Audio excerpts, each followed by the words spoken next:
اللهم صل على سيدنا محمد وعلى آل سيدنا محمد. أعوذ بالله من الشيطان الرجيم. بسم الله الرحمن الرحيم. الحمد لله رب العالمين، والصلاة والسلام على سيد المرسلين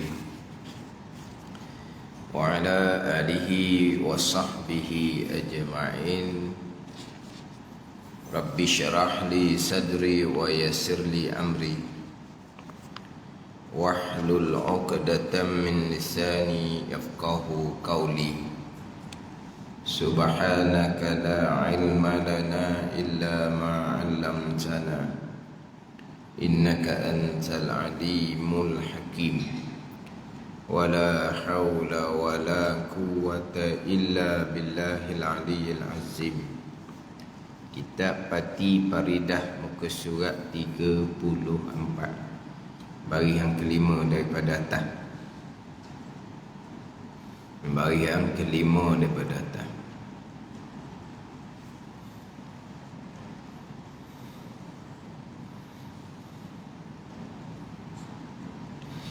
Qala al-muallif rahimahullahu ta'ala wa nafa'ana bi'ulumihi amin. Sifat maknawiyah yang 7, itu tajuk dia. Mana sifat maknawiyah yang 7? Pertama, itu di 1, kaunuhu qadiran. Kita biasanya kaunuhu ta'ala qadiran. Tidak.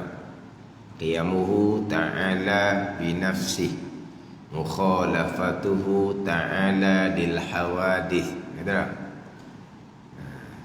Terkadang dalam kitab mukhalafatuhu lil hawadith, qiyamuhu binafsih, kaunuhu qadiran. Kita biasanya mukhalafatuhu ta'ala lil hawadith, qiyamuhu ta'ala binafsi, kaunuhu ta'ala qadiran. Ta'ala tu dia didatangkan sifat bagi domeha tu. Domeha tu kan kaunuhu, keadaannya, nya tu kembali kepada Allah. Nya tu kembali pada Allah. Mukhalafatuhu, bersalahannya, nya kembali kepada Allah. Qiyamuhu, berdirinya, nya kembali kepada Allah. Allah mana? Ta'ala, yang maha tinggi. Gitulah. Kaunuhu, keadaannya, nya Allah. Ta'ala, yang maha tinggi. Qadiran, yang kuasa. Gitulah. Tapi kita kalau tak ada ta'ala tu, sekali-sekali tu rasa macam tak cukup dah kita daripada budak. Orang tua suruh hafal gitu. Mukhalafatuhu ta'ala lil hawadith, qiyamuhu ta'ala binafsi, kaunuhu ta'ala qadiran, kaunuhu ta'ala muridan. Ada semua ta'ala tu. Ta'ala ni jadi tulisan Rumi dah sekarang. T-A-A-L-A. Dah? Yang gitu? Ta'ala. T-A-A-L-A. Kalau nak baca mana? Ta gitu ya? Jadi Rumi. Bahasa Arab. Ta'ala, yang maha tinggi. Allah Ta'ala. Allah yang maha tinggi. Jadi yang pertama daripada 7 sifat maknawiyah, kaunuhu qadiran. Terjemahan, balik bahasa dia panggil. Apa terjemahan kaunuhu qadiran? Keadaannya hanya tu kembali kepada Allah. Qadiran, yang kuasa. Keadaannya yang kuasa. Kaunuhu qadiran, itulah sifat. Adapun qadirun, muridun, alimun, sebagai disebut dah sebelum ni. Contoh dalam kitab Hidayatus Salikin, kitab yang kedua tu kan. Kalau nipih itu yang ke-14 Qadirun, yang ke-15 Muridun, yang ke-16 Alimun, yang ke-17 Hayyun. Tak datangkan kaunuhu sebagaimana dalam jadual kita itu hari pun tak ada datang kaunuhu juga. Kitab Hidayatul Salikin pun tak ada datang kaunuhu. Dan kitab Bidayatul Hidayah pun tidak datangkan kaunuhu. Tapi panggil apa tu? Bermudah-mudah. Okeylah. Tak letak kaunuhu pun maksudnya berkaitan dengan sifat lah. Tapi yang eloknya tambahlah kaunuhu qadiran. Sebab kalau qadirun isi fa'il, qadirun maksudnya zatun muttasifun bil qadrah. Satu zat Allah Ta'ala yang bersifat dengan qudrah. Itu makna yang kuasa. Yang kuasa. Kalau contoh-contoh, kalau letak kepada kita lah secara majaz, bukan hakiki lah. Yang kuasa. Siapa di sini yang berkuasa? Siapa yang kuasa? Yang kuasa tu kena kepada zat tuang tu ke kena kepada sifat? Kalau kita tanya, siapa yang kuasa di sini? Kita tanya, siapa yang kuasa di sini? Kita tanya orang ke kita tanya sifat? Kita tanya orang, zat. Jadi yang kuasa tu orang yang ada kekuasaan. Yang berilmu orang yang ada pengetahuan. Yang hidup orang yang ada roh. Tu yang hidup. Yang mendengar orang yang telinga dia molek. Tu yang tu kena kepada zat. Kena kepada, kalau kita kok kena kepada orang lah. Jadi kalau qadirun Allah yang kuasa. Itu cerita zat Allah yang ada sifat kudrah di zat. Kita sekarang bukan nak bicara zat. Kita nak bicara sifat yang sifat Allah. Sifat 20. Sifat Allah. Maknanya kita bukan bicara zat. Zat Allah ni zat yang wajib ada. Zat Allah ni az-zat al-wajibul wujud. Zat yang wajib ada, yang bersifat. Yang bersifat dengan kudrah, yang bersifat dengan iradah. Jadi kita bicara bukan berkaitan dengan zat, berkaitan dengan sifat. Jadi kaunuhu qadiran, sifat yang ke-14, sifat maknawiyah. Mana sifat? Jadi kalau yang kuasa bukan sifat. Yang kuasa zat Allah yang bersifat dengan kudrah. Lepas tu kalau jumpa kita qadirun, muridun, alimun, makna tu dipanggil apa tu? Secara mudah-mudah lah. Tapi maksudnya kepada qadirun. Tidak. Qadirun bukan bicara sifat. Qadirun kena kepada zat yang bersifat dengan kudrah. Kita sekarang bukan bicara zat, bicara sifat maknawiyah. Sifat yang sungguh di Tuhan. Kita cakap ni. Kalau jumpa qadirun muridun lah. Hak kita kau jelas lah. Kitab Hidayatus Salikin, kitab yang kedua, ingat tak? Yang ke-13 Kalam, yang ke-14 Qadirun, yang ke-15 Muridun. Ingat Hidayatus Salikin kita tu. Jadi kena kepada zat pula. Jadi kita nak sini kaunuhu qadiran, keadaannya keadaan Allah yang kuasa. Itu dipanggil terjemahan. Apa maksud yang sebenar? Ni kita maksud ni lah yang kita kadang-kadang tukar bimbo kita panggil. Tukar bimbo, faham tukar bimbo? Kalau kita nak pergi pada maksud, aku panggil apa? Satunya terjemahan daripada bahasa Arab kepada bahasa Melayu. Satu laginya nak datangkan apa dia punya maksud, gitulah. Macam kita bicara terdahulu kan. Kidam terjemahannya sedia. Maksudnya tidak ada awal bagi ada Allah Ta'ala. Contoh yang kita beri sama sebelum ni, qiyamuhu ta'ala binafsi. Terjemahannya keadaan Allah, terjemahannya berdiri Allah dengan sendiri. Maksudnya tidak berkehendak Allah kepada zat, tidak berkehendak Allah kepada yang menjadikan akan Allah. Itu maksud kepada qiyamuhu ta'ala binafsi. Berdiri Allah Ta'ala dengan sendiri. Itu baru terjemahan. Kita nak berpegang bukan pada terjemahan tu, kepada maksud dia. Yang kita nak pegang dengan qiyamuhu ta'ala binafsi, kenapa kita nak berpegang? Allah tidak berkehendak kepada zat, Allah tidak berkehendak kepada yang menjadi akan Allah. Itu hak maksud kepada qiyamuhu ta'ala binafsi. Jadi satunya terjemahan, satunya dipanggil maksud. Tapi dalam kitab ertinya belaka. Kalau kita Jawi, ertinya belaka. Tapi ertinya tu erti mana apa? Ahli bahasa. Ertinya mana apa? Nak cerita maksud. Kita tengok pada situ.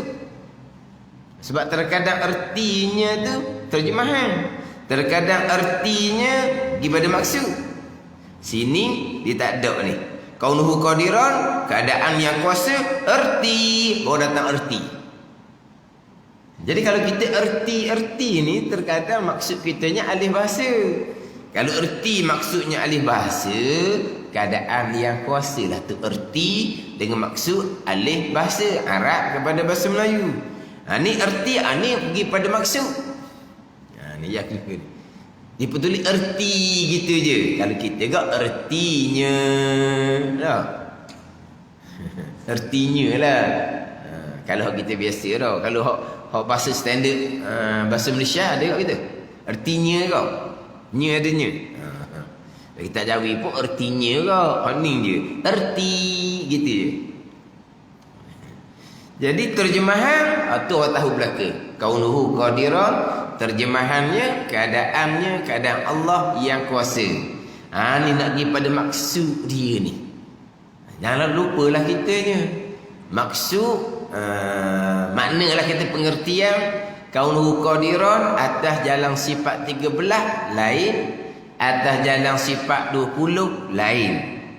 Maksud dia lain-lain. Tetapi kaunuhu qadiran ijma' ulama sifat kesempurnaan bagi Allah. Ijma' ulama. Kaunuhu qadiran sifat Allah Subhanahu wa taala. Yang khilafnya apa maksud yang sebenar bagi kaunuhu qadiran. Yang khilafnya kaunuhu qadiran ni wajib berpegang secara tafsil ataupun wajib berpegang secara ijmal. Sifat Allah kedak ijma' ulama kaunuhu qadiran sifat Allah. Walaupun Mu'tazilah pun berpegang kaunuhu qadiran sifat Allah. Hak khilaf dengan Mu'tazilahnya sifat kudrah tu ada tak di zat Allah? Sifat iradah tu ada tak di zat Allah? Atau khilaf antara ahli sunnah wal jamaah dengan Mu'tazilah. Mu'tazilah kata tak ada sifat kudrah di zat Allah. Tetapi Allah yang kuasa dengan zat, bukan kuasa dengan sifat kudrah.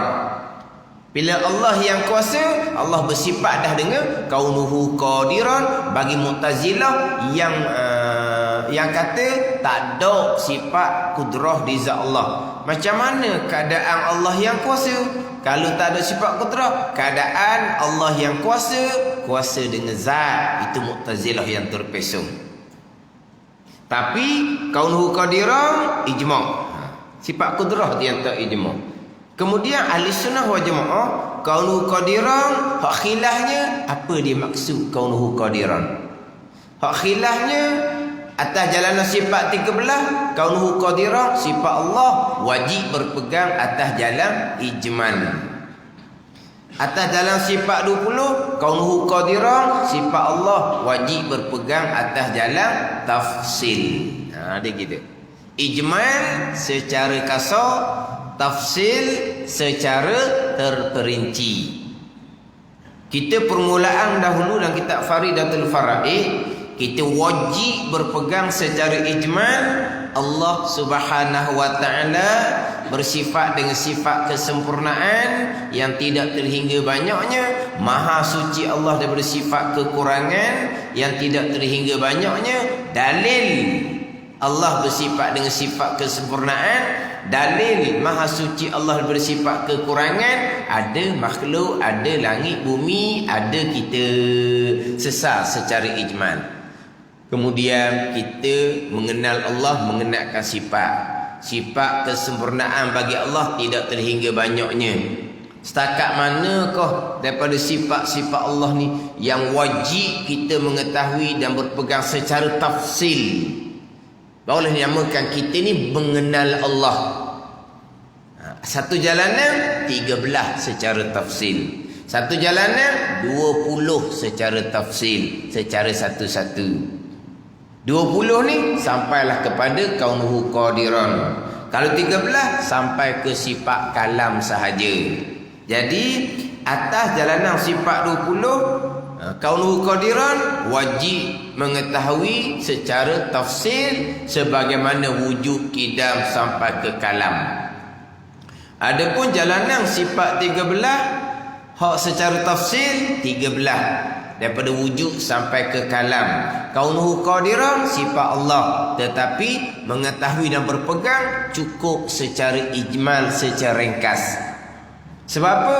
Sebab antara makna kudrah sebagai contoh sifat makni dengan makna kaunuhu qadiran sebagai contoh sifat maknawiyah, makna dia tidak lebih, tidak suku, tidak lain pada reti, pada faham sama. Walaupun kudrah sifat lain, kaunuhu qadiran sifat lain, kudrah makni terjemahan dia lain, kaunuhu qadiran terjemahannya lain, tapi maksudnya dekat-dekat. Maka bila masuk dekat-dekat, kaunuhu qadiran cukup dah dengan pegang kudrah secara tafsil, kaunuhu qadiran secara ijmal. Adapun atas jalan sifat 20, kaunuhu qadiran makna yang lebih, makna yang lain daripada makna sifat kudrah, lebih lain pada reti. Ni sekarang nak cerita pula apa dia maksud kaunuhu qadiran atas jalanan sifat 13 yang kata makna dia tak lebih pun, tak lain, tak suku pun daripada sifat kudrah. Dan apa pula makna di sisi pandangan sifat 20 yang menyatakan kaunuhu qadiran maknanya lain-lain pada reti nak banding dengan sifat kudrah. Dalam kitab Fatih Faridah didatangkan dua pengertian bagi kaunuhu qadiran. Kaunuhu qadiran atas jalan sifat 13, kaunuhu qadiran atas jalanan sifat 20. Yang mudah memanglah jalan sifat 13. Yang mana terkadang orang kita ni mengajar dah. Siapa tahap mengajar, bukan setakat belajar, tapi siapa masa hura atas jalanan sifat 20, bukan jalan sifat 13, tapi pergi kepada kaunuhu qadiran kepada jalanan sifat 13. Dah salah ke? Salah mengikut jalanan sifat 20. Mana kadang orang mengajar pun dia boleh bertukar lagi maksud kaunuhu qadiran jalanan sifat 13 dengan jalanan sifat 20. Kalau kita memang masyhurnya sifat 20, orang pun memang bawa sifat 20, maka dia kena hura maksud kaunuhu qadiran mengikut pandangan sifat 20. Jangan hura mengikut pandangan sifat 13. Tak betul lah dengan huraian kaunuhu qadiran atas jalanan sifat 20. Cuma nak hura atas jalanan sifat 20 ni kena beralus sikit lah, sebab payah sikit nak faham. Hak mudah fahamnya hak sifat 13. Jadi kita ni ngapa sifat 20? Sebenarnya berpegang secara tafsir sifat 13. Ngapa sifat 20? Tapi berpegangnya di atas jalanan sifat 13. Jadi kitab Pati Paridah ni didatangkan kedua-dua. Tengok molek ni. Jarang jumpa kitab gini. Biasa kitabnya didatangkan maksud kaunuhu qadirun atas jalanan sifat 20 lah. Cuma kadang-kadang kitab-kitab lama direkah kaunuhu qadirun, keadaan Allah yang kuasa, artinya melazimi bagi sifat qudrah. Melazimi ni kadang-kadang kita pergi faham tak kena dengan kaedah sifat 20, tapi tak lagi sebab dia kena kepada jalanan sifat 13. Apa erti bagi kaunuhu qadiran? Erti ada kudrah pada zat Allah. Jadi erti kaunuhu qadiran ni ada kudrah zat Allah atas qaul yang pertama. Sifat 13 dah. Qaul yang pertama. Jangan kita mari qaul pertama hok mana pula. Jangan lupalah hak kita punya sambungan sebelum. Kita mengaji ni ngaji berkitab. Jadi sambung. Jadi hak sebelum ni jangan lupalah. Sebelum ni memanglah seminggu. Tapi seminggu tu kalau ikut kampung cepat dah tu. Kalau pondok sebelum tu hak kemarin di kelas harian, dia bukan kelas mingguan. Sebab tu biasa tu guru kalau tu guru sambung kitab, dia tak undur dah. Dia pakai jalan je. Sebab apa? Sebab kemarin barunya nak undur apa lagi? Kemarin barunya. Jadi tu guru pun sambung atas qaul yang pertama. Jalan. Qaul pertama mana? Hak kemarin itulah. Mana lagi? Adapun kita ni tak boleh lah kita seminggu. Di tengah seminggu tu macam-macam hal dah kitanya. Ni masuk macam-macam lah kepala ni. Gini, pening. Tak ingat dah lah kelas kita hari Sabtu minggu lepas.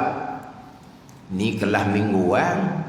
Kalau kelas jenis selang seminggu, guna agama. Kalau kelas jenis sebulan sekali, guna agama. Guna. Kalau kelas sebulan sekali. Sebulan sekali, lepas tu 1 bulan tu keuzuran. 2 bulan baru sampai.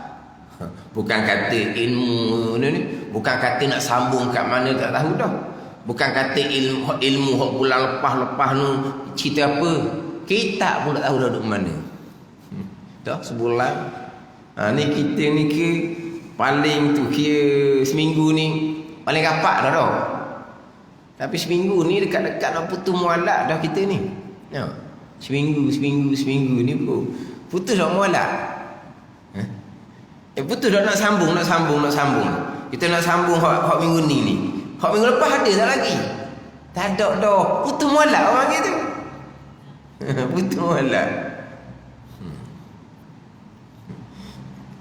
Atas qaul yang pertama, qaul sifat 13. Qaul yang pertama, sifat maknawiyah ni tidak lebih atas ma'ani. Sifat maknawiyah ni amrun iktibari. Sifat maknawiyah ni atas qaul ulama yang menafikan ahwal. Qaul yang rajih, qaul yang kuat dalil, qaul pandangan Imam Asy'ari. Qaul pandangan yang menyatakan wajib atas mukallaf mengetahui dan berpegang secara tafsil 13 sifat. Gitu. Qaul yang menafikan ahwal, itu dia punya pembicaraan dia agak dalam sedikit lah. Kita bicara dah minggu lepas. Hak berkaitan dengan qaul yang menafikan ahwal dan qaul yang menyabitkan ahwal. Qaul yang menafikan ahwal ni pandangan ulama yang menyatakan segala perkara al-asya, segala perkara qadim ke, perkara baharu ke, ada berapa bahagian. Qaul yang menafikan ahwal tak ada sifat ahwal, yang ada 3. perkara yang maujud, yang ada, makdum, yang tiada, umur iktibariyah, perkara yang bahasa kira-kira. Itu kaul yang menafikan ahwal. Tak ada sifat hal yang keempat, tak ada. Ini kaul yang muktamad. Adapun sifat 20, kaul yang menyabitkan ahwal, yang menetapkan segala perkara ni ada ahwal. Segala perkara ada 4. Mana? Maujud, perkara yang ada, makdum, perkara yang tiada, umur iktibari, perkara yang bahasa kira-kira, dan ahwal, satu kelakuan, satu sifat yang menengahi antara ada dengan tak ada. Ni ahwal. Jadi apa pandangan yang menyabitkan ahwal, ada hal ni, maka kaunuhu qadiran, makna yang lebih daripada makna kudrah. Ini dia pecah dua pandangan. Cuma untuk kita memahami kaul yang pertama menafikan ahwal, kaul yang kedua menyabitkan ahwal, waktu dia dalam sikit lah, kita kena pergi kepada umbi. Khilaf di kalangan ulama, al-asya, segala perkara ada 4 ataupun ada 3. Ni kitab-kitab macam Pati Paridah dia tak cerita. Kitab-kitab level pertengahan pun tak cerita. Kitab-kitab tinggi sikit baru cerita waktu. Tapi payahlah kalau kita dak ngajak atas. Qaul yang menafikan ahwal, qaul yang menyabitkan ahwal. Ayuh kita menafikan ahwal. Menafi ahwal tu sifat kaunu qadirah lah, atas jalanan sifat 20. Adakah mereka tolak sifat kaunuhu? Tidak. Ijma' ulama kaunuhu tu sifat Allah. Menafikan ahwal, menafi ada perkara yang kelak ni, ada perkara yang ahwal ni. Dia segala perkara asya 4 bahagian ataupun 3 bahagian. Hak 3 bahagian ni dia tak ada ahwal, tak ada. Patu kaunuhu qadiran, amrun iktibari, perkara yang bahasa kira-kira dia akan. Dia kira tu. Adapun pandangan ulama yang mengatakan segala perkara ada bahagian keempatnya ahwal, satu kelakuan yang menengahi antara ada dan tiada. Atas kau yang menyabitkan ahwal ni, kaunuhu qadiran, lain makna daripada kudrah. Atas kau yang menafikan ahwal, tak ada ahwal. Kaunuhu qadiran adalah amrun iktibari. Atas pandangan amrul iktibari, kaunuhu qadiran dan kudrah maknanya sama. Tak lebih atas ma'ani, tak lebih atas kudrah, dengan makna tak lebih pada reti. Kudrah sifat lain, kaunuhu qadiran sifat lain. Tapi dari segi makna tak lebih, tak suku, tak lain pada reti. Contoh di sini. Apa makna keadaan yang kuasa? Ada kudrah di zat Allah. Itu kaunuhu qadir. Dan kudrah pula kudrah ni sifat yang sedia kala yang ada di zat Allah. Kaunuhu qadiran, ada kudrah di zat Allah. Dari segi maksud dia beza tak dengan kudrah sifat yang ketujuh? Tak beza. Tak beza. Jadi nak bilang pula suku sakat pula kan, nak berpegang pula secara tafsil suku sakat pula kaunuhu qadiran, jadi banyaklah makna dia sama je. Mana reti dia tu makna dia lain, tapi reti dia sama. Sekarang kudrah dengan kaunuhu qadiran sifat lain-lain, terjemahan pun lain-lain, makna pun tak sama, tapi reti faham sama je. Kudrah sifat yang ada, sifat yang sedia kala yang ada di zat Allah. Kaunuhu qadiran, ada kudrah di zat Allah. Lain tu dia punya maksud dia, tapi reti dia sama. Dah reti sama, jadi nak banyak secara tafsil. Kudrah lagi pegang dah secara tafsil. Kaunuhu qadiran nak kena pegang juga, tak payah dah.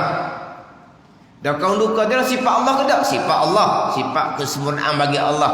Tak apalah tu, pegang secara ijmal.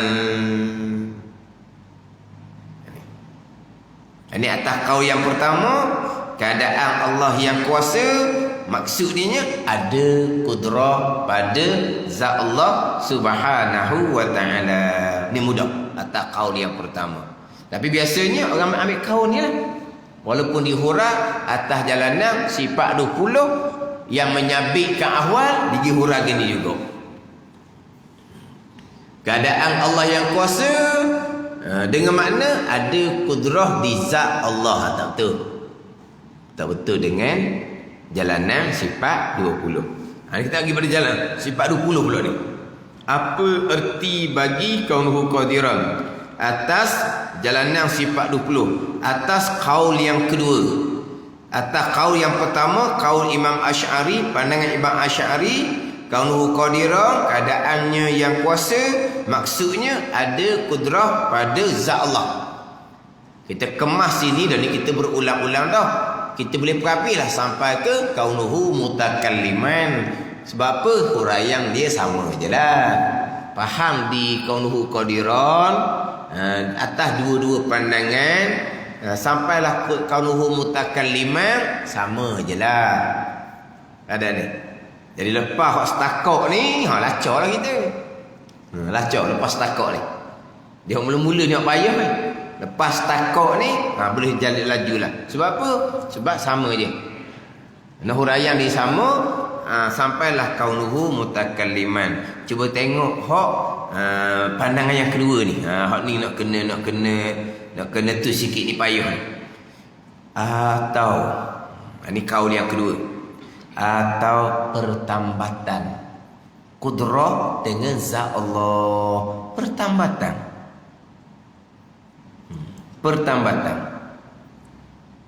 Apa ada ni? Kemudian tinggi pula sikit. Iaitu pertambatan. Ataupun iaitu kaunuhu qadiran. Kelakuan. Ahwal itulah. Ahwal. Hal. Kelakuan. Hal. Mana kita bahasa Melayu hal ada kan? Hal peribadi. Hal semasa.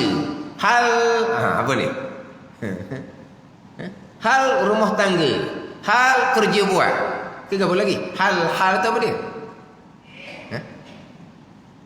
Kita tu hal tu apa dia? Hal peribadi mana apa? Hal rumah tangga mana apa? Hal orang tua. Budak, ini hal orang tua ni, jangan duk nyebut. Apa dia? Apa dia? Hal tu apa dia? Hal orang tua. Ni pula hal budak-budak, orang tua capur lah. Ni hal budak-budak balah, orang tua balah juga. Tu balah lah dia. Pasal dia dah balah. Hal budak-budak, orang tua jangan campur. Ni hal budak-budak, orang tua campur, balah dengan orang tua. Balah budak-budak, dia mudah je berdamai. Orang tua bila balah, bawa ke mati. Budak balah pekak muka pun, lepas tu baik pula. Ada benda-benda. Tak ingat zaman budak-budak? Bukan balah, bertumbuk. Lepas tu baik pula. Jumpa main sungai pula. Main bola pula. Dah kemarin bertumbuk dah, tu kemarin. Tu hal budak-budak. Tak ada dendam-dendam. Kalau orang tua, ingat pak mati, tak maaf dah pak bila-bila. Apa kata? Apa? Taubat kat gerung apa panggil? Dah. Orang degi orang tua. Hal. Apa dia hal? Ini hal masjid contohnya. Hal dalam masjid. Hal apa? Kelakuan. Boleh dah. Hal tu je ni. Hal satu. Ahwal banyak. Halun alif lam. Satu. Ahwal alif waw alif lam. Tu banyak. Ahwal. Apa dia ahwal? Kelakuan. Apa dia kelakuan? Sifatlah juga. Jadi pertambatan ataupun kaunuhu qadiran ni atas jalan yang kedua, kelakuan, hal, ahwal yang menengahi di antara maujud yang ada dan makdum yang tak ada. Ini pada kaul yang kedua, kaul jalanan sifat 20. Hal sifat yang menengahi. Pada menengahi. Nak kata ada macam sifat kudrah tak boleh. Nak kata makdum tak ada macam sifat kidam bakak tak boleh. Dia menengahi tengah tu. Jadi payahlah. Kita dah reti menengahi ni. Kita retinya ada. Tak ada. Kita reti lah. Hak ahwal ni, hak sifat 20 kaunul qadirah ni menengahi, duk tengah lah mana menengahi tu. Menengahi antara ada dan tak ada. Nak kata ada kaunuhu tak boleh. Nak kata tak ada tak boleh. Lepas tu menengahi. Mana? Atau terpayah sikit atas jalanan kaul yang kedua sifat 20 ni. Ni cerita kaunuhu qadirang tu ahwal kelakuan yang menengahi antara ada dan tak ada. Selaginya kita nak kena faham kaunuhu qadirang atas jalanan sifat 20. Pertambatan kudrah dengan zat Allah. Pertambatan ni payah pula kitanya. Hak ayat kemudian sifat yang melekatkan kudrah di zat Allah. Gitu pula. Pertambatan ni tambah ada macam tali, jadinya tambah. Jadi macam mana kudrah ada di zat Allah ditambah dengan kaunuhu qadiran. Macam mana kudrah ada di zat Allah? Ni pelekatnya kaunuhu qadiran. Tu. Atas jalanan sifat 20. Asal terjemahan orang tua kita, kaunuhu qadirah sifat yang melazimi bagi sifat kudrah. Sekarang kita baca ni pati faridah. Rumusan daripada kitab asal Faridatul Faraid. Faridatul Faraid tak ada pertambatan ni tak ada. Faridatul Faraid dia tak datangkan pertambatan. Faridatul Faraid sifat yang melazimi bagi sifat kudrah. Kalau kaunuhu qadiran. Kaunuhu muridan sifat yang melazimi bagi sifat iradah. Kaunuhu hayyan, kaunuhu aliman sifat yang melazimi bagi sifat ilmu melazimi. Tapi kita melazimi pun kita payah nak faham. Saya biasa ni kalau tunggu sebut melazimi dia kata berekeh. Kita sebut berekeh, kita tak faham. Berekeh, faham tak? Berekeh, semua dia ngemuk dia. Ada ni. Kita cakap gitu. Berekeh makna apa? Apabila Allah bersifat dengan sifat kudrah, sabit bagi Allah sifat kaunuhu qadir, tu berekeh. Ada berekeh. Melazimi itu. Dia melazimi ni pun lazim ni. Kita kena faham pula lazim ni kalau kita cakap kapung, panggil kerap kali tau. Kelaziman. Kita kalau kata kelaziman ni maknanya kerap kali, bukan gitu? Lazim dengan makna mesti ada tak? Tak ada orang kitanya. Lazim dengan makna mesti tak ada orang kita. Kita cakapan kita kalau melazimi kok maknanya kerap kali, berulang-ulang. Kelaziman dianya gitu. Dia melazimi ni dia banyak dia punya makna dia. Melazimi lazim dengan makna mesti, wajib pun ia juga. Lazim maknanya mesti, maknanya wajib ada juga. Hak lazim ni maknanya apabila Allah bersifat dengan sifat kudrah, lazimnya Allah bersifat dengan sifat kaunuhu qadiran. Itu melazimi. Ada ni. Dipanggil melazimi. Tapi oleh kerana kita tak faham melazimi ni, jadi timbul Kitab kemudian ni letak makna pertambatan lah, melekat lah, pelekat lah. Ni semua sesungguh tu budak apa minat ni. Pertambatan gini. Melekat macam kita Al-Misbahul Munir tu budak minat. Sebab apa? Sebab kalaulah pertambatan ni macam ada tali pula dah. Kalau kata pelekat, kaunuhu qadiran, pelekat ni sifat yang melekatkan kudrah rizal Allah. Macam ada gam pula dah melekat. Kena ada gam lah pulaknya. Jadi cuma oleh kerana kita ni payah nak faham melazimi, maka dia panggil diqul ibarah. Sepit nak buat ayat nak faham melazimi, letaklah kaunuhu qadiran, sifat yang menambahkan kudrah di zat Allah. Sifat yang melekatkan kudrah di zat Allah. Dia gitu. Seolah-olah, bukan tambak sungguh. Bukan pelekat sungguh. Seolah-olah. Seolah-olah. Gini. Kita faham dah. Kaunuhu qadiran atas dalam sifat 20, kita balik asal lah. Sifat yang melazimi bagi sifat kudrah. Balik asal. Tapi ni pertambatan ke dalam kitab Al-Misbahul Munir yang melekatkan kudrah di zat Allah ke? Ini dikul ibarah, payah nak ayat pakalah ni. Tapi pertambatan ni kitab Pati Faridah ni bukan dalam kitab Faridatul Farihah asal. Faridatul Farihah asal sifat yang melazimi bagi sifat kudrah. Tu hak Faridatul Farihah asal yang melazimi. Melazimi mana apa? Bereke mana apa? Apabila Allah bersifat dengan sifat kudrah, Allah bersifat dengan kaunuhu qadiran. Gitu. Kenapa begitu? Kerana kudrah sifat yang wujudiyah, sifat yang ada. Ada ni.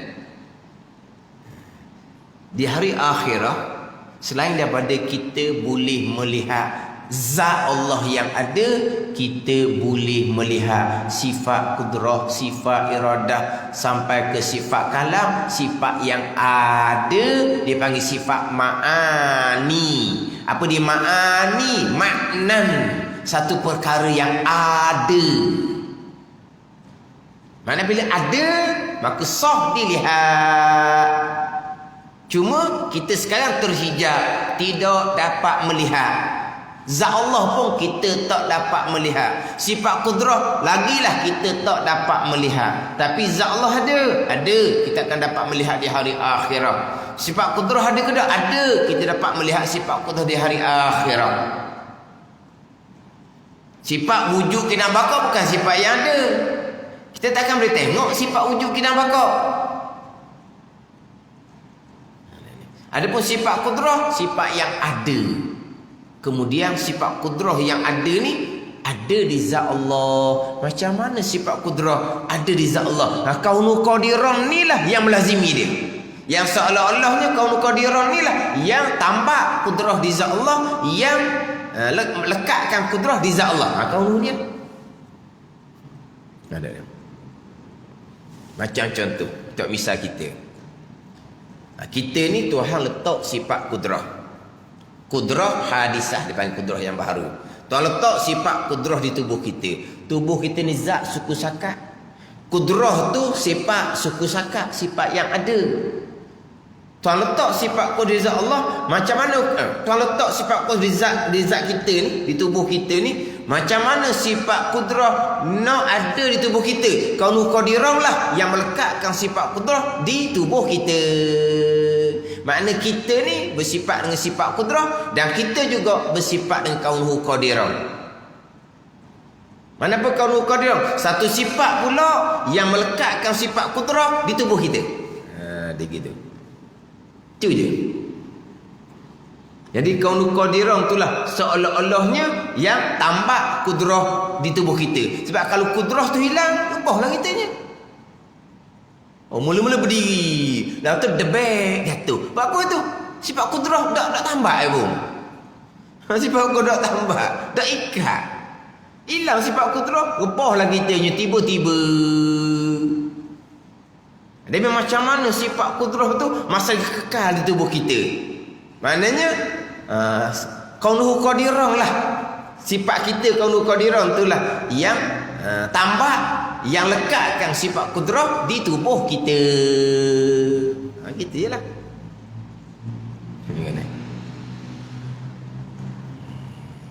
Tapi ni pun seolah-olah je.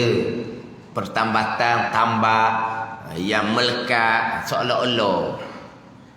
Tapi kalau faham dah, melazimi macam mana? Apabila Tuhan letak kudrah di tubuh kita, melazimilah kitanya akan kaunuhu qadirun. Gitu je lah. Melazimi macam mana? Seolah-olah kaunuhu qadirun itulah yang mentambahkan, yang melekatkan kudrah sifat yang Tuhan jadikan, yang Tuhan letak di tubuh kita. Ada pun pandangan yang menafikan ahwal seumpama ni, kaunuhu qadirun dengan makna apa? Ada kudrah di tubuh kita. Lepas tu macam mana kudrah lekat di tubuh kita? Macam mana kudrah kekal ada di tubuh kita, tak hilang? Tu tak payah fikir dah. Sebab memang sifat ada di zat. Sudah. Dah sifat ada di zat tu nak lekat dengan apa? Tak payah lekat-lekat dah. Tu jalanan hak menafikan kaun sifat ahwal dia panggil. Ada dah. Tu hak lebih mudah. Ada kudrah di tubuh kita dah. Dah kudrah tubuh kita ni kan lekat ni kan. Mana kita boleh bergerak ke mari ni sebab kudrah yang Tuhan letak di kita ni lekat. Nak lekat mana kudrah di tubuh kita ni? Tak payah fikir-fikir dah. Tak payah pelekat-pelekat dah. Sakat ada kudrah di tubuh kita dah. Adanya macam mana? Tak payah dah, cukup dah. Sebab memang sifat duduk di zat. Sudah. Kudrah tenaga ni memang duduk di zat. Zat orang ke, zat binatang ke, tak kira lah. Itu saja. Jadi tambah lekat ni satu perkara pula nak kena binapa. Tapi kalau kita pakai pandangan yang menjabitkan ahwal, jadi kaunuhu qadir maknanya dia gitulah. Pertambatan kalau di sini kau sifat kaunuhu qadir bagi Allah Taala kau pertambatan kudrah dengan zat Allah. Dan kita al-misbahul munir yang melekatkan kudrah di zat Allah itu kaunuhu qadiran. Seolah-olah ni, seolah-olah. Bukan pertambatan sungguh, bukan melekat sungguh, seolah-olah.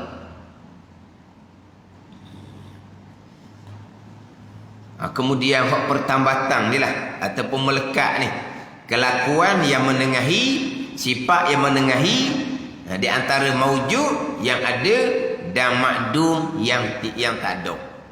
Jadi kalau nak kata kaunuhu ni ada, jadi renggang pula antara zat Allah dengan sifat kudrah Allah, diseliti di tengah dengan kaunuhu qadirah.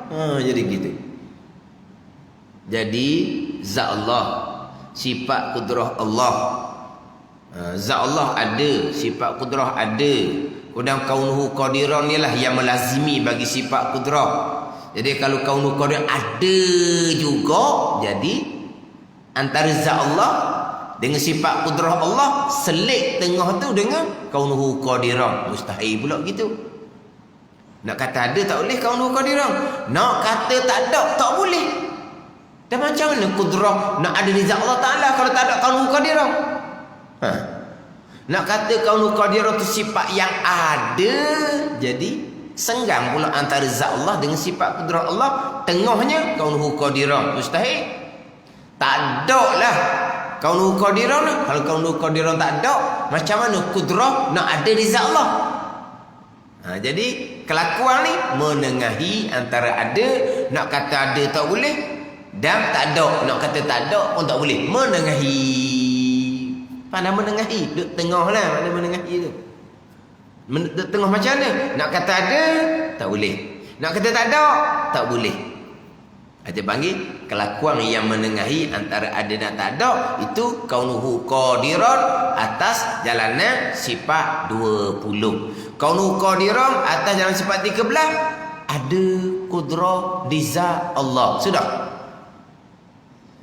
Ada kudrah di zat Allah ni nak ada macam mana, nak lekat macam mana?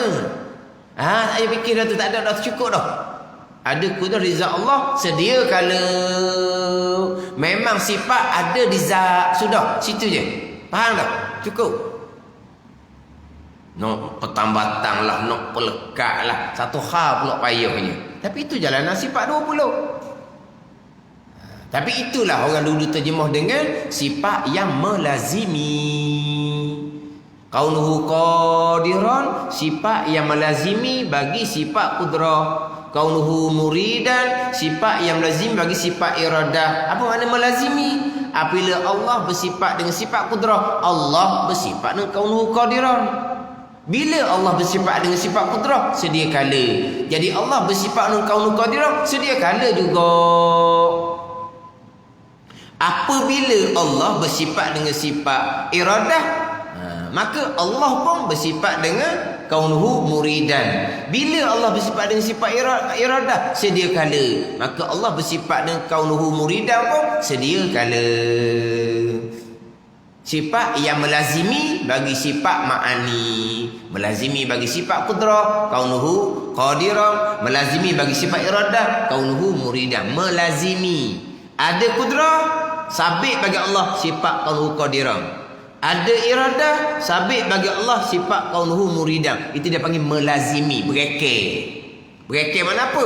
Ada kudrah, sabitlah kaunuhu qadiran. Ada iradah, sabitlah kaunuhu muridan. Itu berekeh. Mana berekeh? Melazimi. Jadi berekeh itu macam mana? Seolah-olah kaunuhu qadiran itulah yang tambah sifat kudrah di zat Allah. Seolah-olah kaunuhu qadiran itulah yang melekatkan kudrah di zat Allah. Seolah-olah. Kalau tak faham sangat makna berekeh, tak faham makna melazimi. Mana pertambatan ke, melekat ke, orang kemudian pula diqul ibarah, sempit. Nak guna perkataan apa biar dia faham? Melazimi. Tak faham-faham orang kita ni. Jadi seolah-olah kau kaunuhu qadiran itulah pertambatan yang tambah kudrah di zat Allah. Gitu je nah. Tapi jalanan sifat 13 senang je. Kaunuhu qadiran, ada kudrah di zat Allah. Adanya macam mana? Tak payah duk macam mana lah. Cukup dah ada kudrah di zat Allah. Itu jalanan sifat 13. Kerana kita hak mula-mula ni hak kaunuhu qadiran. Okey je, kita lacur laju. Atas dua pandangan jalanan sifat 13 dan juga jalanan sifat 20. Kita pelacur lah. Biar boleh semuka surat agak sekali buat mengajar. Tak payah sangat nak jumpa semuka surat ni. Kedua, kaunuhu muridan. Balik bahasa terjemah dianya, keadaannya keadaan Allah yang menghendaki. Erti ni maksud maksud. Erti, saya ngaji dulu maksud dan murad. Ngaji. Erti apakah maksud keadaan Allah yang mendaki? Ada keadaan Allah yang mendaki. Artinya ada iradah pada zat Allah. Itu erti kepada kaunuhu muridan. Ada iradah di zat Allah. Erti seumpama ni atas kaul yang pertama, pandangan sifat 13. Kaul pandangan Imam Asy'ari. Atau ni yang kedua pula ni, pertambatan iradah dengan zatnya zat Allah. Jadi kaunuhu muridan ni lah yang tambah iradah di zat Allah. Atas kaul yang kedua, kaul sifat 20. Dan mustahil. Hak tadi kita tinggal dak hak pertama tu. Kaunuhu qadirah hak akhir sekali tu.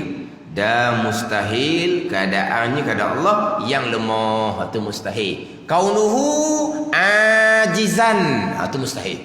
Keadaan Allah yang lemah mustahil. Jadi sifat lemah mustahil dah.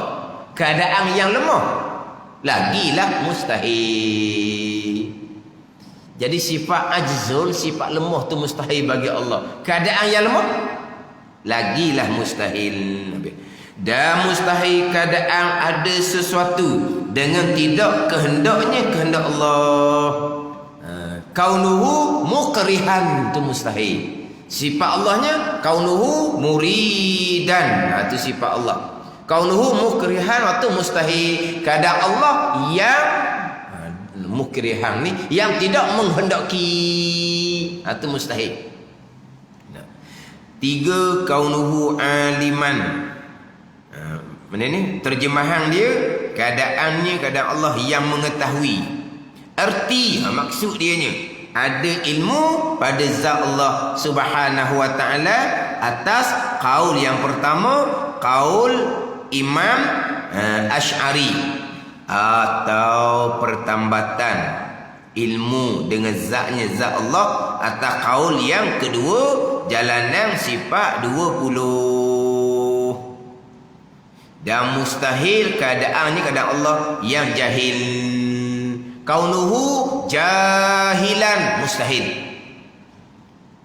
Sifat wajibnya kaunuhu aliman.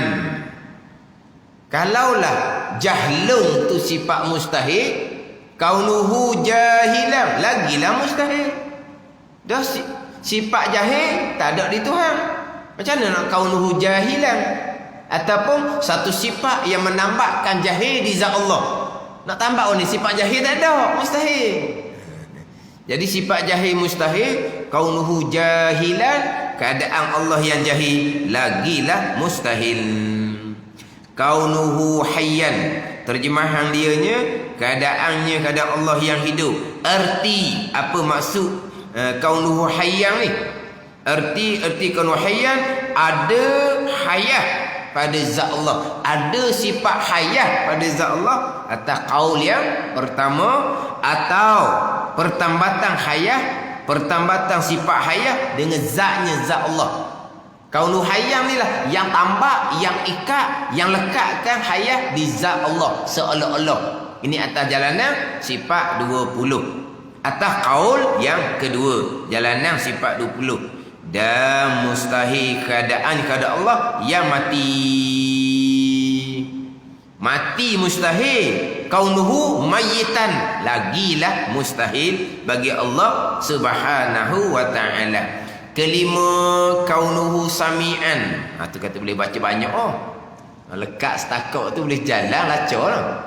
Kaunuhu sami'an, artinya, arti kaunuhu sami'an yang mendengar tu terjemahan. Erti maksud dia ada sama, ada sifat sama pada zat Allah Subhanahu wa taala atas kaul yang pertama, atas pandangan sifat 13 kaul Imam Asy'ari, atau pertambatan ilmu dengan zatnya. Jadi kaunuhu atau pertambatan ilmu, salah tu, atau pertambatan sama lah.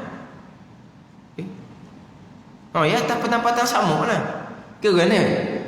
Ilmu dah. Salah tu. Saya mengaji pun tak ada fikir apa-apa ni. Tak perasan sekali.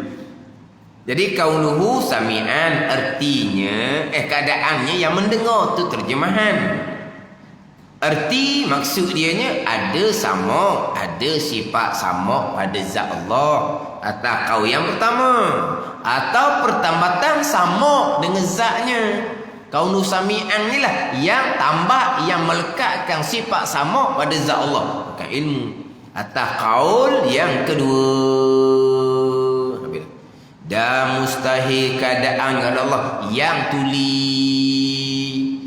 Jadi sifat tuli mustahil, keadaan yang tuli lagilah mustahil. Keenam, kaunuhu basiran, terjemahan dia keadaannya keadaan Allah yang melihat. Erti kaunuhu sami'an ni ada basar, mana ada sifat basar pada zat Allah Ta'ala atas kaul yang pertama, atau ini kaul yang kedua, pertambatan basar dengan zatnya zat Allah. Jadi kaunuhu basiran ni lah yang tambah, yang ikat basar di zat Allah Subhanahu wa ta'ala atas kaul yang kedua, atas pandangan hak sifat 20. Qaul yang masyhur, qaul Qadi, qaul Imamul Haramain dan Syekh Sanusi yang kita bicara dah terdahulu pasal 34. Ketujuh, kaunuhu mutakalliman, terjemahan dia keadaannya Allah yang berkata-kata. Erti kaunuhu mutakalliman, ada kalam pada zat Allah. Atas qaul yang pertama, qaul Imam Asy'ari sifat 13, atau pertambatan kalam dengan zatnya. Kaunuhu mutakalliman ni lah yang tambah, yang ikat sifat kalam di zat Allah seolah-olahnya. Atas qaul yang kedua, dan mustahil keadaannya keadaan Allah yang bisu. Bisu sifat mustahil, keadaan yang bisu lagilah mustahil. Kan sedap baca kitab gitu. Cepatlah habis kitab.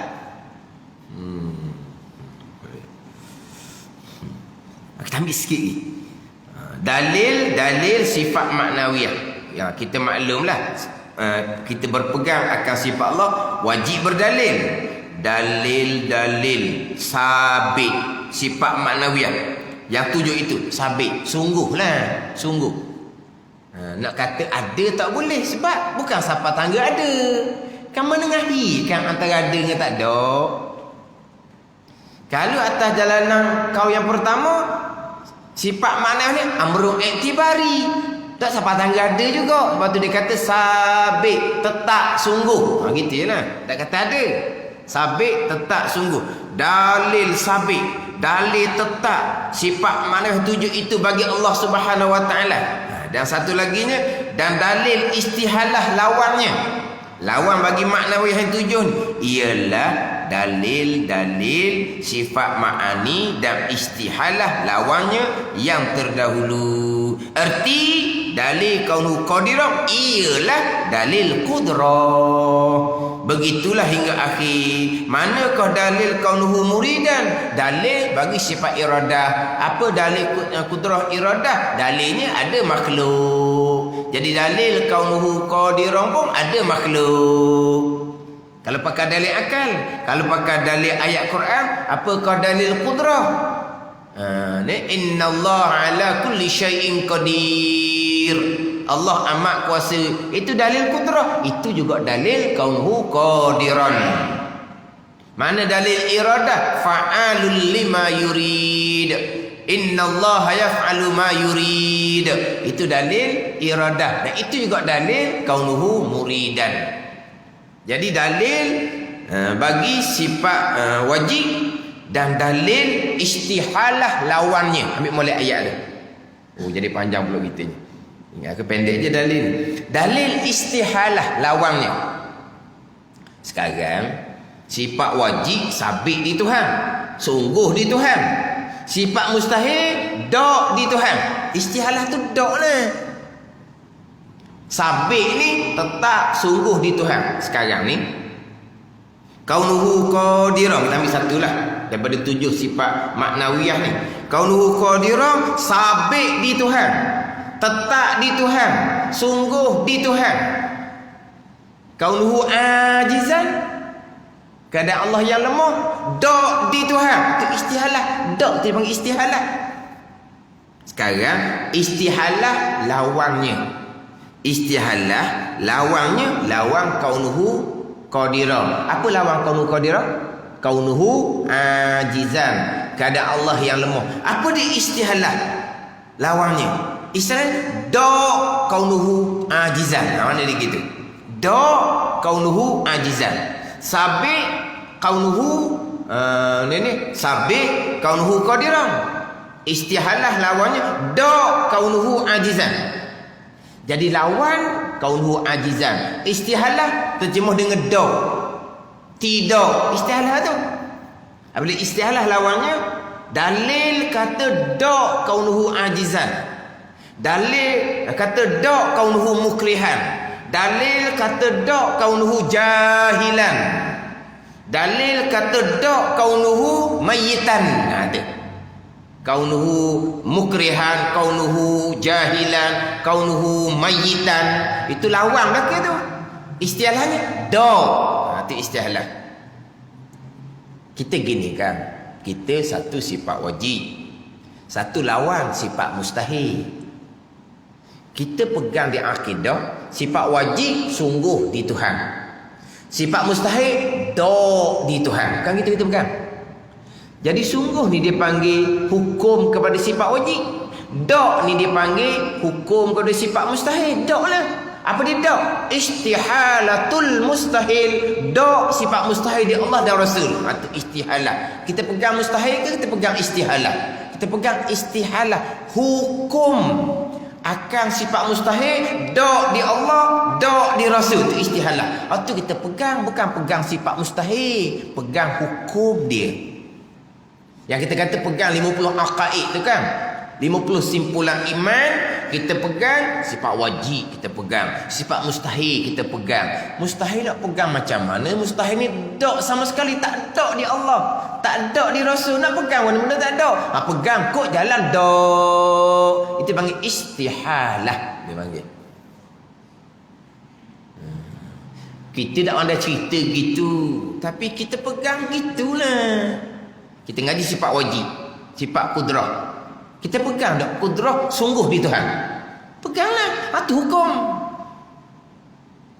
Ke pegang kudrah. Apa kudrah? Sifat wajib bagi Allah. Mana apa? Sungguh sifat kudrah ada di Tuhan. Yang kita pegang. Itu pegang sifat wajib. Kita mengaji pula lawang dia sifat mustahil. Kita pegang juga sifat mustahil. Pegang macam tak ada di Tuhan. Pegang kok tak ada lah.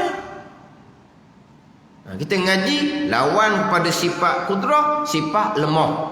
Kita pun pegang lemah, dok sama sekali di Tuhan. Lemah sifat mustahil, dok istihalah dipanggil. Bila kita pegang dok lemah, kita pegang istihalatul mustahil. Mustahil lemah, istihalah dok. Kita pegang dok lemah. Gitu.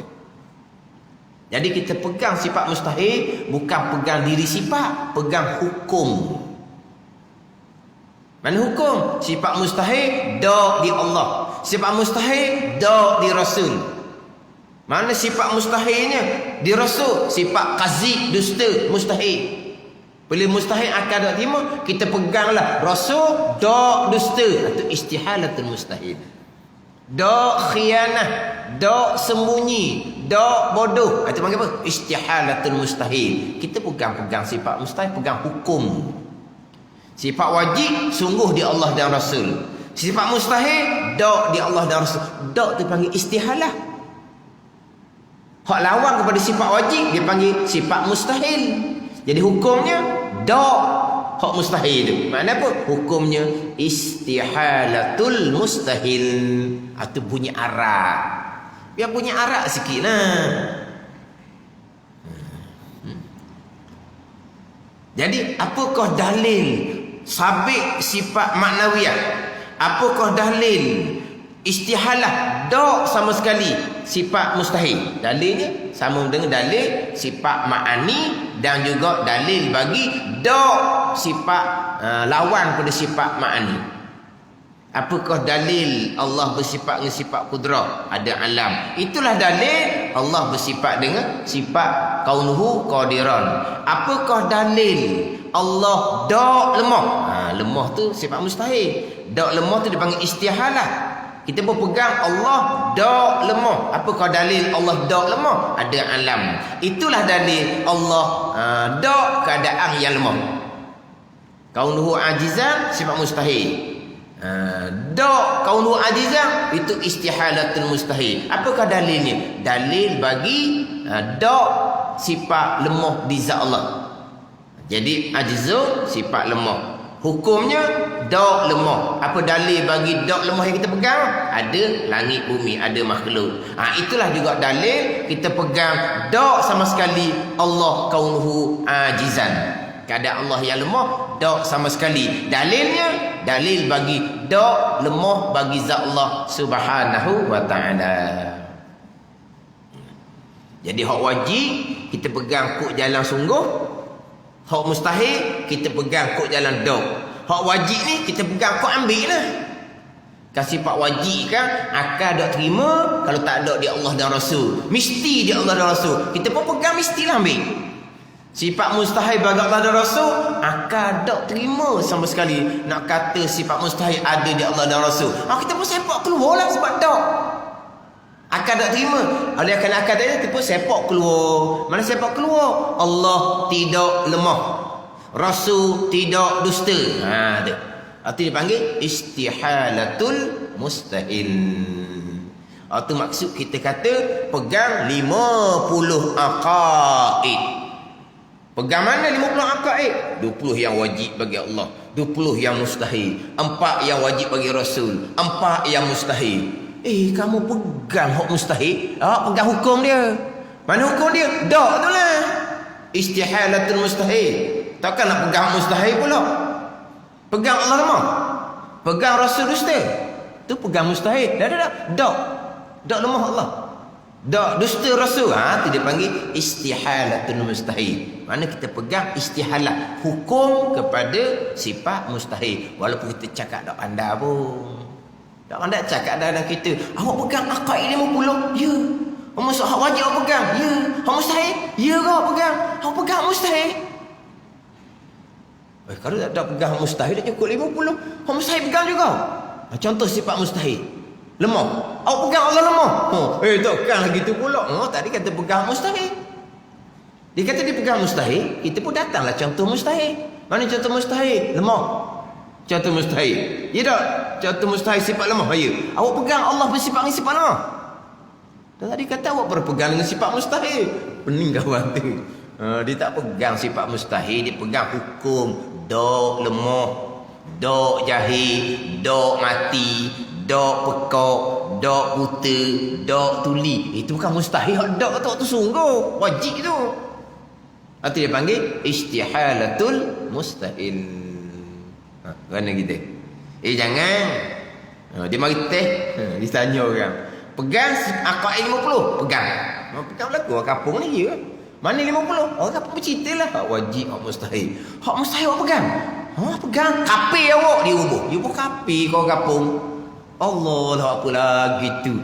Pegang mustahil kapir lah. Itulah kalau pegang tuan lemah memang kapir. Kalau pegang Rasul dusta, dosa khianah, memanglah kapir. Dah orang kampung jawab dia pegang hak wajib, dia pegang mustahil. Pegang mustahil memanglah kapir. Tapi dia bukan pegang hak mustahil itu ada di Tuhan. Dia pegang mustahil itu dok di Tuhan, dok di Rasul. Itu istihalah dia panggil. Pihak kampung tak pandai nak sebut istihalatul mustahil. Kampung jawab pegang sifat mustahil. Hak tukang tanya tu kapir kamu.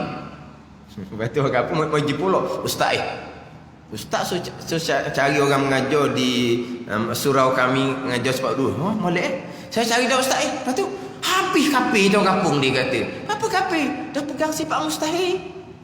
Kata boleh nyakir lah kali ni. Pegang sifat mustahil. Tahu dah apa maksud pegang sifat mustahil? Maksudnya kampung ni kata dia berpegang aqaid 50. Dia berpegang aqaid 50, ayat 50 maksud sifat mustahil tu. Tapi ada ke orang Islam pegang Tuhan ni lemah? Tak ada. Ada ke orang Islam pegang Rasul ni dusta? Dah kata pegang mustahil, pegang hukum dia dak sama sekali. Tapi kampung tak pandai nak cerita. Dia buh kapi. Orang kata tak pasal panggil lu gitu kau kata. Dia tak reti nak ajar dah tu. Dia dalam bab pegangan, kalau kita tanya orang, dia tak boleh nak jawab. Dia tak boleh jawab, nak buat cerita, bukan tak ada sining. Macam saya pernah sebut sebelum ni kan. Dia tanya orang ada tu. Kidam. Kidam. Terjemahan dia sedia. Apa makna kidam? Apa makna kidam? Apa makna sedia? Sedia tu terjemahan. Apa maksud sedia? Sekarang kidam bahasa Arab. Balik bahasa Melayu jadi sedia. Apa maksud sedia? Ramai-ramai orang masjid tu, tapi tak ramai mana. Ramai lah, penuh dinding di sandar dinding. Tengok dalam FB. Mana dinding tu ramai lah penuh dinding. Dah ada tengah ni. Dia tanya, apa makna sedia? Seorang tak ada jawab. Dia kata orang masjid ni semayang macam mana, dia tak kenal Tuhan. Dah tanya sedia apa makna, tak ada jawab. Tak kenal Tuhan dia kata. Tapi dia tak kenal Tuhan, semayang pang macam mana Tuhan dah terima. Senyap orang kampung, tak marah pula orang kata dia tak kenal Tuhan. Bahaya orang kampung ni. Dia kata orang kampung ni tak kenal Tuhan. Mayang bang tuan tak terima. Kenapa tak kenal Tuhan? Tanya sedia maksud apa, seorang pun tak jawab. Maka apa pening kan? Sedia-sedialah. Yelah, sedia tu balik bahasa. Maksud dia. Maksud dia sedialah. Dah kerti orang kampung ni. Maksud dianya tidak ada permulaan. Bagi ada Allah. Tu maksud dia. Sedia tu balik bahasa. Apa makna sedia? Sedia ni kan? Sedia dah nak pergi jalan. Sedia juga. Kita sedia lama dah. Demo mari lambat. Sedia juga. Lepas tu hak berlari lah. Sedia. Pung di tembok pun berlari. Sedia juga. Dah nak sedia tu. Tu orang duduk tunggu nak berlari tu kan. Hak di tembok tu. Sedia. Sedia juga. Kesedia tu. Jadi orang ni tanyalah apa maksud sedia. Tak boleh nak jawab. Tak boleh jawab. Dihukum orang ni tak ada makrifat. Tak erti nak jawab. Tapi maksud kitanya ada Allah, tidak ada permulaan. Itulah maksud dianya. Tapi pandai tak nak royak? Tak pandai. Dah tak erti pegangan. Jangan kata gitu. Sebab ada pernah dia kata, dia buat ujian di sekolah dia dalam ilmu tauhid, ramai tak lulus dia kata. Masalah akidah belaka pelajar kita. Jangan kata gitu. Dia tak lulus nak jawab. Tapi jangan kata akidah dia tak lulus. Jawab tu tak lulus. Cuma kita bimbang. Tak lulus jawapan, takut dia pun tak faham juga nak pegang macam mana. Bimbang tu kita boleh taklah bimbang. Tapi kita ni nak kata, kita buat ujian mata pelajaran tauhid, ramai yang tak lulus. Maknanya pegangan pelajar-pelajar kita ni tak lulus. Dia kata gitu. Tak boleh kata gitu kata. Dia mungkin tak erti nak jawab, tapi dia faham, dia pegang cukup. Cuma kalau mari kerunsingan, macam mana pelajar sepatutnya nak jawab. Mana pelajar ni orang kampung, orang budak-budak lagi. Macam mana tak boleh jawab. Sama ada kita ajar mereka tak faham, ataupun kita ajar mereka tak ambil tumpuan ke. Kalau kita letak kebimbangan, baguslah. Sebab ini dalam bab pegangan memang kebimbangan yang besar. Tapi kita nak menyatakan bahawa pelajar kita tak lulus akidah kerana periksa tauhid tu banyak tak lulus, tak boleh nak kata. Ada ni. Ini bukan ilmu pandai berbicara. Faham? Pegang sini. Walaupun mulut sebut lain. Pegang sifat mustahil. Mulut. Hati bukan pegang sifat mustahil. Pegang hukum kepada sifat mustahil. Tengok. Jawab lain. Pegangan lain. Tapi kalau kita pakai jawapan dia, pegang sifat mustahil, memanglah kafir. Dan sifat mustahil lemah kan? Lemah Allah sifat mustahil. Pegang Allah lemah, nak letak mana ke memanglah kafir. Tapi mulut kata pegang mustahil. Tapi adakah akidah dia pegang sifat mustahil? Dia pegang hukum kepada sifat mustahil. Dak di Allah, dak di Rasul. Itu pegangan. Tapi jawapan tak ada. Jawapan tak lulus. Tapi kalau jawapan tak lulus pelajar sekolah tu, memanglah kena ambil kira. Kena ambil kira. Takut mereka tak faham sungguh. Kebimbangan tu memang kena ada. Tapi nak menghukum pelajar-pelajar kita orang ni, akidah tak lulus, jangan kata gitu. Ada ni. Ini bab pegangan. Tapi molek kita pandai cerita lah. Pandai cerita, boleh cerita pada anak cucu kita. Tapi adakah syarat pandai cerita? Tak. Faham? Pegang. Sesat dalam bab pegangan. Penjagaan. Wallahu a'lam.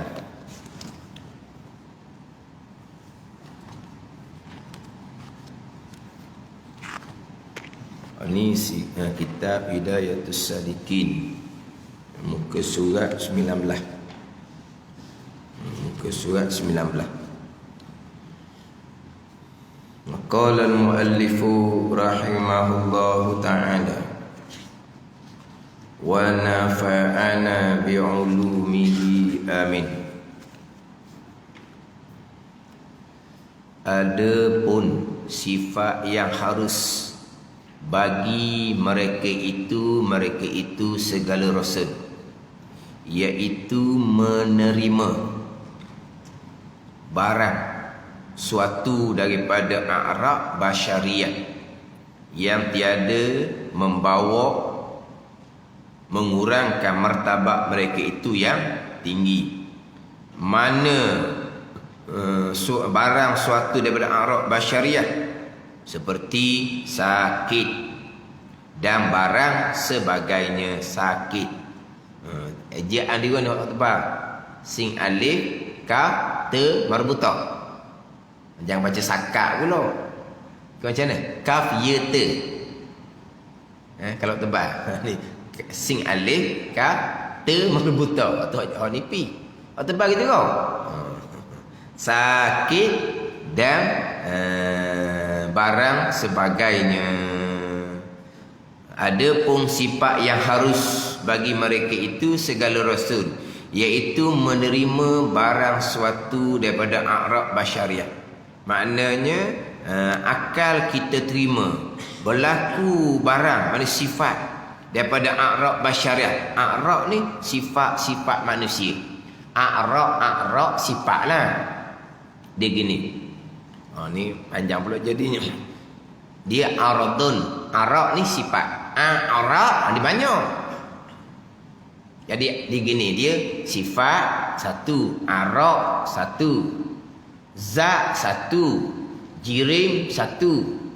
Dia kalaulah kata hak qadim, zat yang qadim, sifat yang qadim, zat Allah, sifat Allah, hanya boleh kata zat, hanya boleh kata sifat.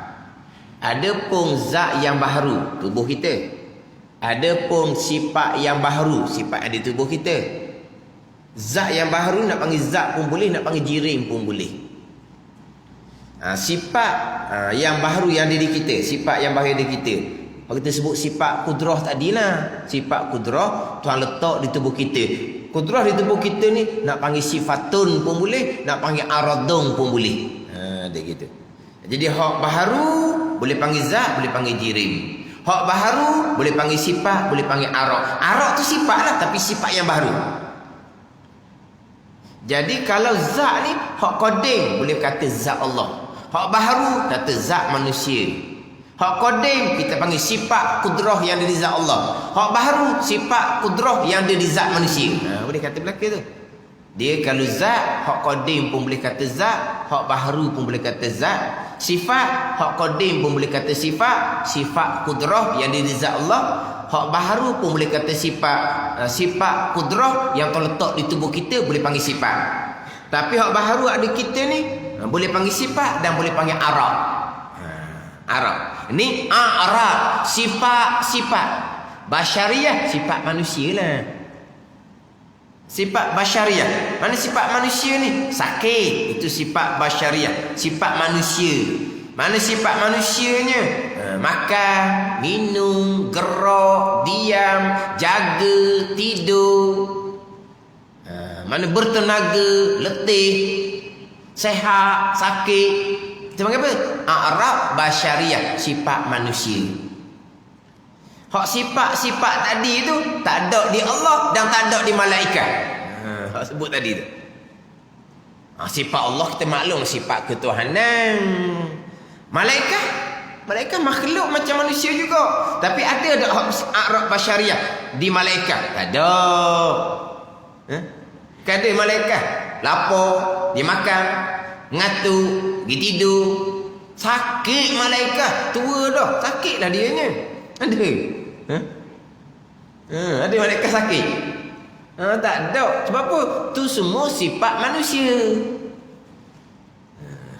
Malaikat tidak bersifat dengan sifat manusia. Hak manusia tu ada juga di malaikat. Manusia gerak diam, malaikat gerak diam. Manusia beribadah, malaikat beribadah. Ada juga tempat serupa. Tempat serupa ada. Kan kita gerak diam, kan malaikat gerak diam ke tak? Gerak diam. Ada juga sifat sama. Tapi bab makan minum, lapar kenyang, dahaga, tak ada di malaikat. Mengantuk, tidur, tak ada di malaikat. Sakit, tak ada di malaikat. Itu a'rab basyariah. Sifat yang harus bagi segala rasul. Harus dengan makna apa? Harus pada akal kita. Mana kalau sebut kata rasul sakit, manusia. Sakitlah manusia. Tapi ingat baik di sini. A'rab basyariah sifat manusia, tapi bukan manusia-manusia sebarang rasul ni. Sifat manusia yang tiada membawa mengurangkan martabat mereka itu yang tinggi. Yang tidak mengurangkan martabat rasul yang tinggi. Kalau sakit Rasul ni sakit biasa-biasa. Kalau sakit berat-berat, kita manusia biasa ni pun kalau sakit berat-berat tu orang ada martabat, akhirnya orang pun pandang lain macam dah. Mana datuk ni sakit pelik gini ni. Contoh, dia martabat tinggi di pandangan manusia, mu datuk Tan Sri dia. Tapi kalau sakit berat-berat, ada martabat tak lagi datuk Tan Sri kalau sakit berat-berat? Tak ada dah. Tu manusia biasa pun boleh jatuh martabat kalau sakit berat-berat. Kalau Rasul mustahil. Tu kisah Nabi Ayub AS tu, waktu kena cermat tu. Nabi Ayub sampai ke kena berpindah tempat kerana busung dengan kudih ngapa. Itu sifat manusia yang mengurangkan martabat Rasul tu mustahil. Lepas tu mari cerita-cerita seumpama tu, itu cerita-cerita daripada puak Yahudi. Dia pesen Yahudi, dia benci kepada Nabi Rasul. Yahudi nak bunuh Nabi Rasulnya.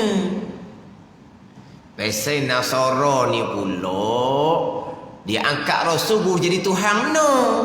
Dia pesen tu. Yahudi dia melampau pada sebelah benci. Nasara dia melampau pada sebelah memuja. Kita orang Islam pertengahan. Kita mengasihi Rasul, tetapi tidak melampau sampai peringkat nak memuja, nak menjadikan Rasul sebagai Tuhan. Sebab Rasul adalah manusia, bukan Tuhan. Tapi kita mengasihi sebab Rasul ni utusan Allah. Mana kita pertengahan. Yahudi tak boleh dengan Rasul, dia benci. Daripada benci Yahudi kepada Rasul, Yahudi suka cerita karut-karut ni Rasul. Kalau sebut kata sakit, dia pun tambah. Mana ni? Ni cerita kata Nabi Daud dengkilah. Dia cerita lebih. Nabi Musa tu pongoh pelik apa mati orang. Dia nak keburukan. Tu dia tambah tu. Nabi Musa ni bukan pongoh macam manusia biasa tak tahu pujung tu. Kita kan sebut kata pongoh bekeng lah. Kita provokasi sikit kita ambil gambar, kita masuk FB. Orang pongoh-pongoh ni, kita provokasi, naik angin dia, kita pun rakam. Inilah ayah haji ketika naik angin. Ganda kamu. Dia kata Nabi Musa tu pongoh. Nabi Musa ni tak pongoh. Nabi Musa ni marah pada tempat yang kena marah. Tu mati tu tak sengaja sebab Nabi Musa ni kuat. Kena retak dia orang kuat boleh mati sungguh. Orang kuat. Mana ni? Orang kuat. Tu tersalah retak. Retak orang apa? Jetak kan? Tapi oleh kerana Nabi Musa ni kuat, jadi bawa pada kematian. Nabi Musa ni bekeng sangat-sangat ni. Dah. Pongoh bekeng ni sifat manusia. Pongoh bekeng mana sifat manusia. Sifat manusia biasa mungkinlah macam-macam. Ni sifat Rasul ni. Pongoh bekeng pada tempat. Kalau bab agama jangan. Nabi SAW terkadang merah muka Nabi SAW apabila sentuh dalam bab agama. Tapi orang yang nak menyakiti batang tubuh Nabi, Nabi boleh raih lagi. Hak duduk keji, duduk kutuk, duduk menyakiti Nabi, Nabi raih, Nabi memuliakan. Tapi jangan sentuh dalam bab agama. Pada ni terkadang merah muka Nabi kerana berlaku perkara yang menyalahi agama. Tapi kalau mereka menyakiti batang tubuh Nabi, Nabi pemaaf. Adakah Nabi ni pemarah? Tidak. Nabi marah pada tempat yang Allah Ta'ala perintah supaya marah. Nabi Musa marah pada tempat yang Allah Ta'ala perintah suruh marah. Situ. Jangan lebih lanjut. Nabi Musa ni pemarah, pelik marah dianya. Pelik marah tu kita, bukan Nabi Musa. Sama juga dengan cerita Nabi Ayub. Sakit biasa. Sakit pelat-pelat Nabi Ayub AS itu ada karut di kalangan orang Yahudi dan juga di kalangan puak-puak jahil, mu'arrikhin, tukang-tukang sejarah. Puak-puak jahil daripada tukang-tukang sejarah.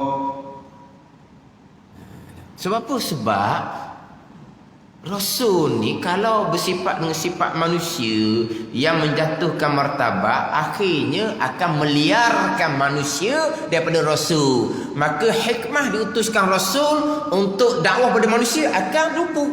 Hikmah diutuskan Rasul untuk mendampingi masyarakat, untuk menjuru masyarakat kepada agama. Tiba-tiba Rasul ni berlaku perkara yang meliarkan manusia daripada Rasul. Luput hikmah diutuskan Rasul untuk damping masyarakat, untuk menyampaikan agama. Mustahil. Sakit biasa. Yang berlaku pada Nabi Ayub alaihissalam, mana Nabi Rasul ni bersifat dengan sifat manusia yang tiada mengurangkan martabat mereka itu Rasul yang tinggi. Mana contoh? Seperti sakit biasa-biasa dan barang sebagainya. Termasuk Rasul sendiri bekerja. Tapi kerja Rasul ni kerja yang mulia. Rasul berniaga, Rasul menjahit, Rasul bertukang. Jadi Rasul kerja betul. Rasul kerja, tapi kerja yang tidak mengurangkan martabat Rasul. Kerja macam mana pula yang mengurangkan martabat? Kerja yang macam mana yang mengurangkan martabat? Hak saya mengaji dulunya, kerja yang mengurangkan martabat. Ni misal tu guru. Kerja apa? Kerja ambil upah gali jambang. Kerja halal. Kerja halal. Gali jambang bukannya kotor, muka tak berok lagi. Tapi tu buat misal gitu. Mana kerja-kerja hok tidak menjatuhkan martabat, berniaga, menjahit, berkebun. Mana kerja-kerja yang menjatuhkan martabat? Dia buat misalnya ambil upah gali jambang. Ambil upah gali kubur? Tak tahu. Ambil upah gali jambang. Pada gali jambang tu tempat bersih dia gali. Macam gali telaga je gali jambang ni. Jadi kemudian dia buat jadi bubuh benda tu nya. Tapi tu buat misal gitu. Mana kerja-kerja dia buat kerja yang mengurangkan martabat. Mustahil di Rasul kerja yang tidak mengurangkan martabat. Bekerja apa semua ni, berusaha apa semua adalah sifat manusia. Rasul harus bersifat dengan sifat manusia yang tidak mengurangkan martabat. Dan makan lagi wajib atas tiap-tiap mukallaf akil baligh bahawa mengetahui dan mengiktikadkan bahawasanya Allah Ta'ala membangkitkan Nabi sallallahu alaihi wasallam yang ummi, yang dibahasa pada ibu, yang tak pandai membaca menulis, daripada Quraisy, daripada kabilah Quraisy, diperanakkan di Mekah. Kemudian dan dikuburkan di negeri Madinah, namanya Muhammad sallallahu alaihi wasallam, anak Abdullah, yang anak Abdul Muttalib, yang anak Hashim, yang anak Abdi mana. Sebut yang anak ni kita pun jadi pelik. Bin tu lah. Muhammad bin Ibnu tu anak lah. Kita yang anak ni kok macam itulah, anak lelaki, anak perempuan Ramasami, gitu kitanya. Dan kita beng-beng tu anak lah tu. Binti anak perempuan. Tapi kita kalau sebut kata anak lelaki, anak perempuan, kita pergi pada bangsa tu. Jadi kena tahu juga berkaitan dengan ni apa panggil? Titih bari apa panggil? Panggil apa? Silsilah keturunan Nabi sallallahu alaihi wasallam. Wallahu a'lam. Bismillahirrahmanirrahim. Alhamdulillahirabbil alamin. Wassalatu wassalamu ala sayyidil mursalin wa ala alihi wa sahbihi ajma'in. Allahumma iftah alaina futuhal arifin. Allahumma 'allimna ilma aqdamin wa fahimna famasabiqin warzuqna ruqat talibin Allahumma zidna ilman wa alhiqna bis salihin. Wa sallallahu ala sayyidina Muhammad wa ala alihi wa sahbihi wa sallam. Walhamdulillahi rabbil alamin.